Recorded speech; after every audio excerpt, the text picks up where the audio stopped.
Morning student. आज अपन पढ़ेंगे chemistry में चैप्टर 2 अपना चल रहा है। तो अपन कुछ टॉपिक पढ़ चुके हैं। आज मैं स्टार्ट करूंगा विलेयता से। विलेयता क्या होती है? अपन पढ़ रहे हैं द्रव्यमय गैसों की विलेयता। इसमें द्रव्यमय गैसों की विलेयता।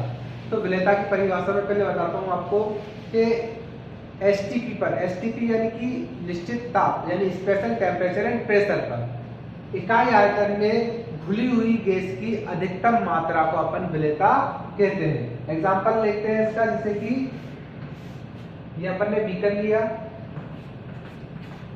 इकाई आयतन से मतलब है 1 लीटर पानी, तो इकाई आयतन, ठीक है। 1 लीटर पानी लिया, इसमें 1 लीटर H2O लिया अपन ने, उसमें अपन ने गैस घोली, कुछ इसका स्पेशल टेम्परेचर दिया, इसको स्पेशल प्रेशर दिया, उसके बाद अपन इसमें गैस घोलने की कोशिश कर रहे हैं। तो जितनी भी कोशिश करने के बाद अपन अधिकतम गैस उसमें कितनी घोल पा रहे हैं, मान लो अपन ने पूरी कोशिश करने के बाद इसका संतृप्त विलयन बनाया, अपन ने इसमें 200 ml गैस घोल दी और ये संतृप्त विलयन बन गया। तो ये 200 ml होगी इसकी विलेयता। क्या होगी? विलेयता होगी 200 ml, ठीक है। यानी कि किसी विलय में अधिकतम घोली गई गैस की मात्रा उसकी विलेयता कहलाती है, ठीक है। क्लियर?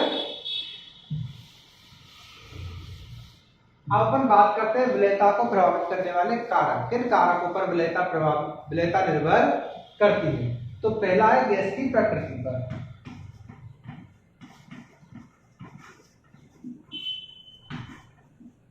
प्रकृति पर अलग अलग गैसों की प्रकृति अलग अलग होती है, तो उनकी विलेयता भी अलग अलग होगी। जैसे अपन करें ऑक्सीजन की विलेयता पानी में कम होती है, जबकि CO2 की विलेयता ज्यादा होती है। तो जो उनका रासायनिक संगठन है उसके अकॉर्डिंग इनकी प्रकृति निर्भर करती है। दूसरा है ताप पर। ताप बढ़ाने पर गैसों की विलेयता कम हो जाती है। यदि आप किसी द्रव में गैस घोल रहे हो और उसका ताप ज्यादा है, तो आप ज्यादा कोशिश करके भी उसमें गैस नहीं घोल सकते। तो ताप बढ़ाने पर गैस की विलेयता कम हो जाती है। तीसरा है दाब, ठीक है। दाब बढ़ाने पर गैस की विलेयता बढ़ जाती है। अब दाब के प्रभाव, गैस की विलेयता के दाब के प्रभाव को दर्शाने के लिए हेनरी ने एक नियम दिया था, ठीक है। तो दाब के प्रभाव को गैस की विलेयता पर दाब के प्रभाव को बताने के लिए अपन पढ़ेंगे हेनरी का नियम।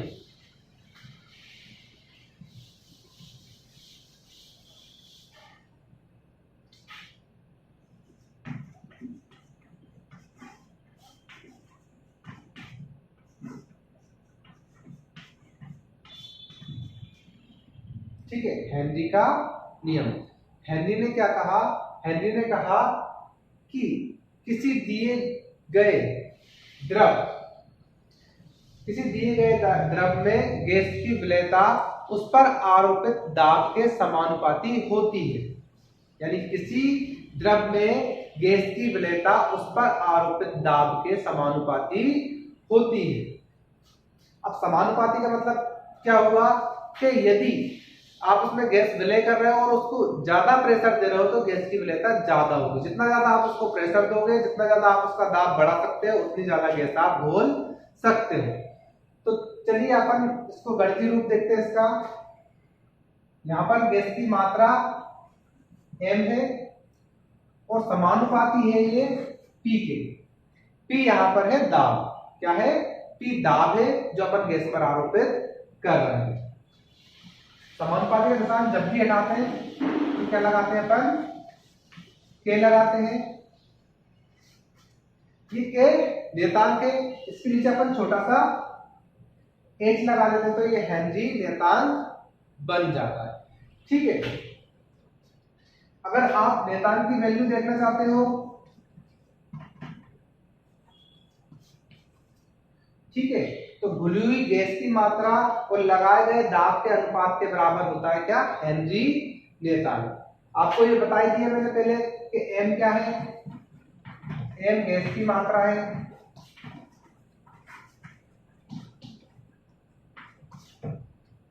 पी क्या है?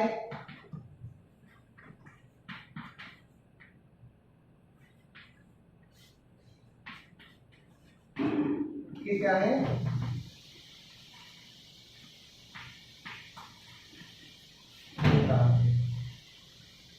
ठीक है, ये हेनरी का नियम हो गया। अब ये इंपॉर्टेंट है, इसके अपन हेनरी के नियम के देखेंगे अनुप्रयोग। क्या देखेंगे? हेनरी के नियम के अनुप्रयोग, वो भी अधिकतर पेपर में आते हैं। इसको मैं साफ करता हूं।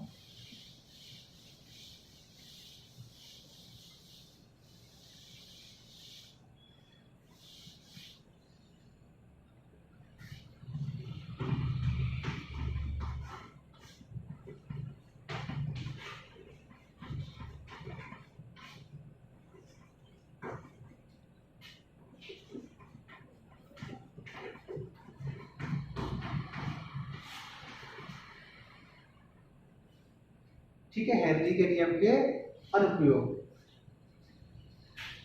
पहला अनुप्रयोग, आपके दैनिक जीवन में आपने कोल्ड ड्रिंक्स पी होगी। कोल्ड ड्रिंक्स अपन जब भी उसको खोलते हैं, उसका कैप ओपन करते हैं, उसमें झाग एकदम बनता है। क्यों बनता है? देखो क्या होता है, जब उसको पैक किया जाता है तो उस पे अतिरिक्त दाब लगाकर उसमें CO2 गैस घोली जाती है। तो पहला इसका अनुप्रयोग है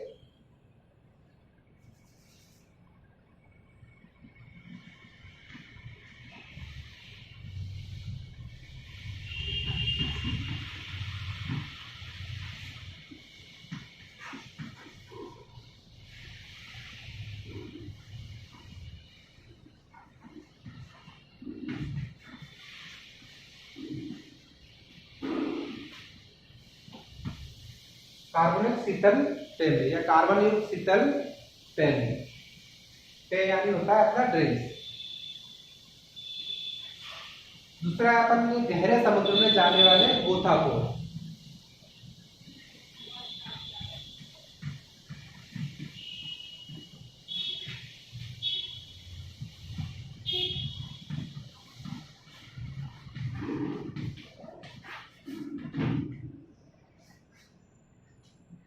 ठीक है, गहरे समुद्र में गोताखोरी। गोताखोरी होती क्या है? गोताखोरी यानी कुछ नहीं होता, गोताखोरी यानी समुद्र के नीचे जाके तैरना। ठीक है, तो गहरे समुद्र में जब गोताखोर जाता है तो काफी समय तक उसको रहना पड़ता है। वो अपनी श्वसन की यानी ऑक्सीजन अपने साथ लेकर जाता है। ठीक है, तो पहले क्या होता था, संपीड़ित गैस को वायु जो है संपीड़ित करके सिलेंडर के अंदर भर दी जाती थी, उसको वो गोताखोर समुद्र के अंदर ले जाया करता था। पर यदि ऐसा करेंगे अपन तो क्या होता है, जो वायु होती है उसमें नाइट्रोजन की मात्रा अधिक होती है, ऑक्सीजन की मात्रा कम होती है, और नाइट्रोजन की विलेयता ऑक्सीजन से ज्यादा होती है। तो जैसे ही वो गहरे समुद्र में जाता है तो वहां पर दाब बढ़ जाता है। दाब बढ़ने के कारण नाइट्रोजन गैस उसके रक्त में घुल जाती है। नाइट्रोजन गैस उसके रक्त में घुल जाती है, तो जब तक वो पानी के अंदर है ठीक है, जब बाहर आता है तो जो नाइट्रोजन गैस उसके रक्त में घुली हुई है वो बाहर आ जाती है और उसको काफी तकलीफ होती है। इसलिए अब क्या करते हैं अपन, वायु का मिश्रण न ले जाते हुए क्या ले जाते हैं अपन, ऑक्सीजन हीलियम का मिक्सचर ले जाते हैं, जिससे उसको तकलीफ नहीं होती, क्योंकि हीलियम उसके रक्त में कम मात्रा में घुलती है, हीलियम की विलेयता बहुत कम होती है। ठीक है, तीसरा है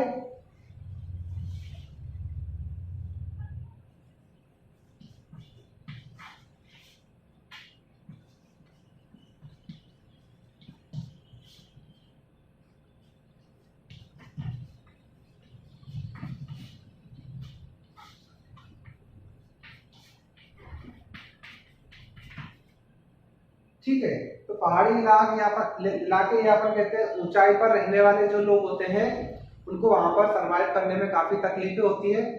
उनको हमेशा कई प्रॉब्लम होती है, सांस लेने में दिक्कतें आती है, उनकी याददाश्त कम हो जाती है, उनको मेमोरी भूलने की आदत हो जाती है। क्यों? तो उनका दिमाग कमजोर हो जाता है और बहुत सी दिक्कतें उनको आती है।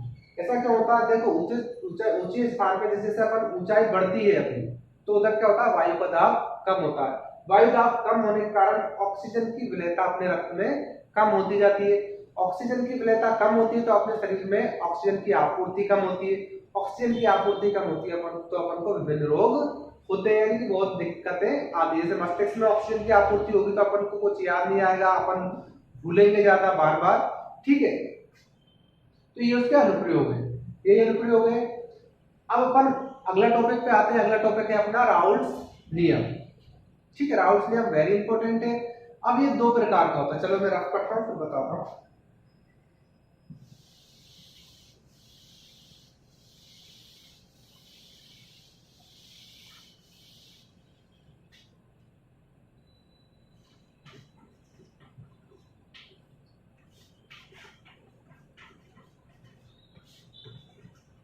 ठीक है, राउल्ट नियम समझने से पहले अपन दो चीजें समझेंगे, ठीक है।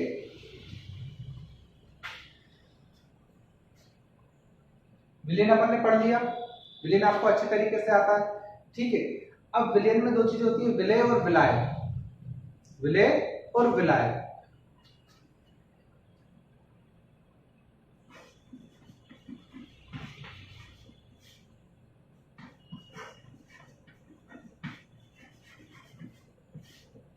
मिलता है अपना क्या, ठीक है। ये अपन ने स्टार्टिंग में टॉपिक स्टार्ट होने से होते ही यही पढ़ा था सबसे पहले, ठीक है। अब राउल्ट के नियम के हिसाब से इसमें दो कंडीशन हो सकती है। दो कंडीशन कैसे, कि विलायक तो पानी है, चलो ये तो वाष्पशील है, ठीक है।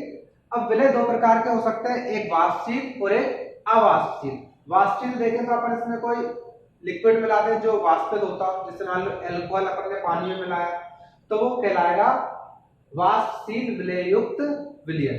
अगर अपन ने इसमें कोई अवाष्पशील चीज मिलाई, जैसे अपन ने मान लो इसमें नमक मिलाया, NaCl मिलाया, तो विलय कहलाएगा अवाष्पशील विलय युक्त विलयन।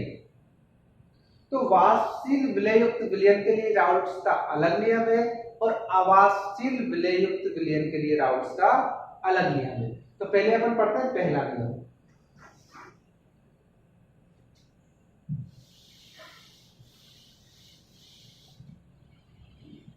ठीक है। वाष्पशील विलय युक्त विलयन,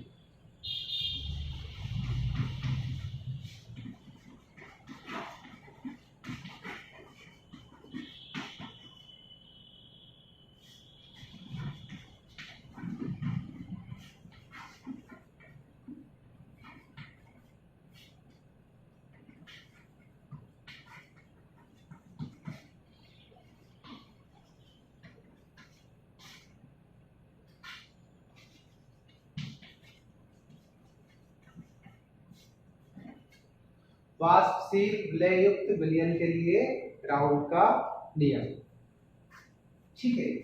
तो राउल्ट ने ये कहा था कि विलयन कहता है वाष्पशील विलय युक्त विलयन में किसी एक घटक का आंशिक दाब, यानी क्या हुआ, जैसे कि पीए, पीए क्या है, एक विलयन है जिसका वाष्प दाब क्या है, पी है, तो उसके दोनों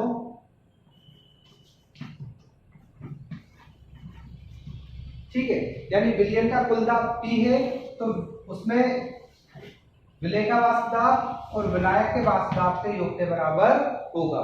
ये नियम नहीं है, नियम में पढ़ा था। नियम क्या है कि वाष्पशील विलयुक्त विलयन में विलय का वाष्प दाब यानी पीए उसके शुद्ध वाष्प दाब यानी कि P0 है एवं उसके विलयन में मोल प्रवाह यानी कि एक से के गुणनफल के बराबर होता है। यानी वाष्पशील विलयुक्त विलयन में विलय या विलायक किसी एक घटक का वाष्प दाब उसमें उपस्थित उसके मोल प्रवाह एवं जब वो शुद्ध अवस्था में था यानी विलयन नहीं बना था, जब उसका जो वाष्प दाब था और जो विलयन बनने के बाद उसका मोल प्रवाह है उसके गुणनफल के बराबर होता है विलयन में उसका वाष्प दाब।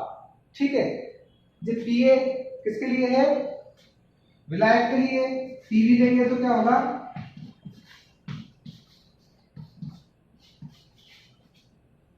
ठीक है क्लियर, सिंपल है वेरी के वाष्पशील विलय युक्त विलयन में किसी एक घटक का आंशिक वाष्प दाब उसकी शुद्ध अवस्था में वाष्प दाब एवं विलयन में उपस्थित उसके मोल प्रवाह के गुणनफल के बराबर होता है। ठीक है, अब देखें अपन कि विलयन था क्या था,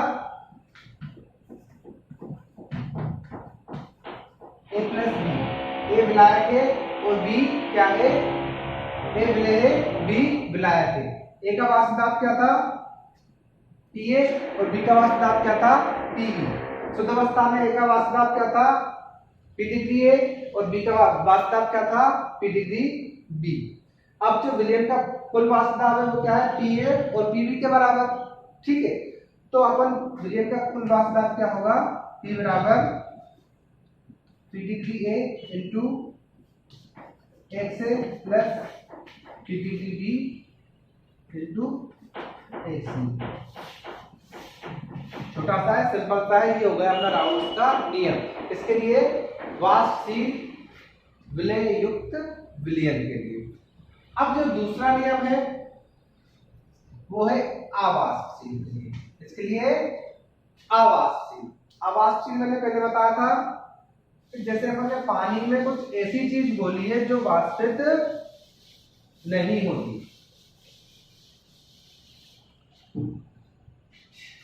ठीक है, पानी में अपन ने क्या बोला, नमक घोल दिया, ग्लूकोज घोल दिया, कुछ भी ऐसी चीज जो वाष्पित नहीं होती। तो उसके लिए क्या होगा, तो उसके लिए ये है कि अवाष्पशील युक्त विलय विलयन के लिए राउल्ट का नियम। राउल्ट ने ये कहा कि यदि कोई विलयन है कैसा है, अवाष्पशील है, यानी वाष्पशील विलय युक्त विलयन में कोई अवाष्पशील विलय मिला दिया जाए तो विलायक का वाष्प दाब, किसका, विलायक का, विलय का नहीं, विलायक का वाष्प दाब विलयन में उपस्थित उसके मोल प्रवाह के समानुपाती होता है। यदि वाष्पशील विलायक में कोई अवाष्पशील विलय मिला दिया जाए तो विलायक का वाष्प दाब उसमें उपस्थित विलायक के मोल प्रवाह के समानुपाती होता है। कैसे होता है, देखो, PA विलयन में विलायक का वाष्प दाब समानुपाती होगा ये किसके, X से विलयन में विलायक का मोल प्रवाह है। समानुपाती का निशान अपन जब भी हटाते हैं तो क्या लगाते हैं, कांस्टेंट लगाते हैं। समीकरण 1 हो गया। अब अपन क्या करेंगे, समीकरण 1 की तुलना करेंगे शुद्ध विलायक से। शुद्ध विलायक जब अपने विलयन नहीं बनाया था उससे पहले जो विलायक था उसको बोलेंगे शुद्ध विलायक। शुद्ध विलायक के लिए कुछ चीजें होती हैं कांस्टेंट, जैसे अपन ने PA के बराबर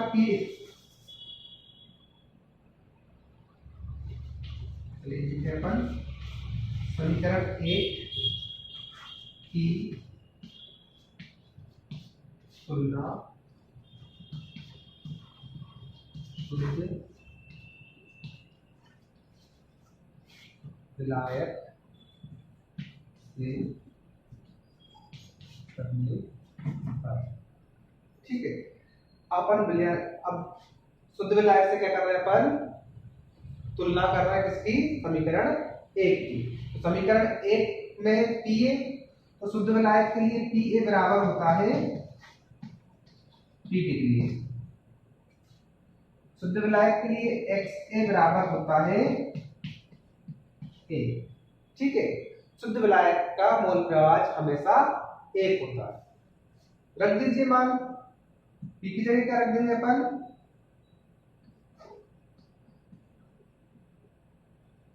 K की जगह क्या रख देंगे अपन, रुकिए, समीकरण 1 में मान रखो पहले,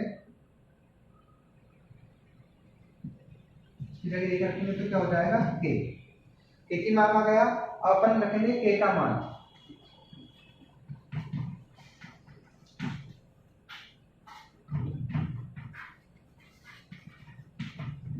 K का मान समीकरण 1 में रख दीजिए। K की जगह अपन को PA रखना बस, PA equal to P degree A into X। ये अपना आ गया राउल्स का नियम। इसके लिए अवाष्यशील विलय युक्त विलयन के लिए। चलो अब इसका एक अनुप्रयोग बताता हूं मैं आपको कि राउल्ट के नियम से अपन किसी अवाष्यशील विलय युक्त विलयन के वाष्प दाब में आपेक्षिक अवनमन की गणना किस प्रकार करते हैं। क्लियर कर रहा हूं मैं, क्लियर हो गया।